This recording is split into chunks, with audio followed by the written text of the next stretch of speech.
السلام علیکم ورحمۃ اللہ وبرکاتہ۔ معزز سامعین و ناظرین، آج امید ہے، کبھی امکان ہے کہ یہ چاند رات ہے۔ چاند رات ہم اپنی زبان میں اسے کہتے ہیں جس رات کو عید کا چاند نظر آئے، جب شوال المکرم شریف کا چاند نظر آئے، ہر طرف خوشی کی لہر ہوتی ہے کہ یہ چاند رات ہے۔ لیکن ایک اور نظر ہے، ایک اور زاویہ ہے جو شریعت کا ہے۔ صوفیاء کی نظر میں چاند رات اسے کہتے ہیں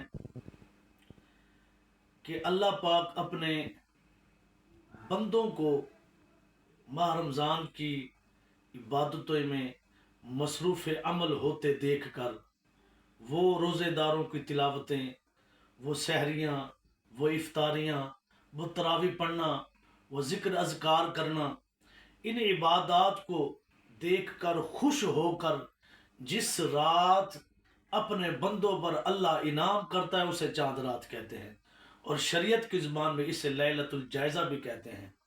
لیکن افسوس ہے، ہم ایسی راتوں کو بازاروں میں گزار دیتے ہیں، شاپنگ ہال میں گزار دیتے ہیں۔ تو آپ جائیں، شریعت منع نہیں کرتی، لیکن کوشش کریں اس رات کو عبادت سے زندہ کریں۔ اور حضور کی حدیث ہے، جس نے اس رات کو عبادت سے زندہ کیا اس کا دل زندہ رہے گا۔ اس دن جب سب دل مر جائیں گے، اس دن وہ زندہ اس کا دل رہے گا۔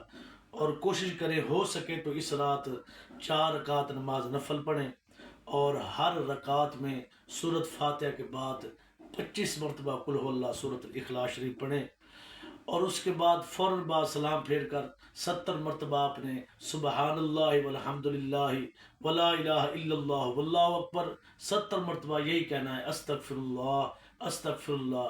اس کے بعد درود شریف دعا مانگیں اور خلوص سے دل سے مانگے، انشاءاللہ اللہ پاک صدقہ پنج دل پاک کا اس کی ہر دعا قبول فرمائے گا۔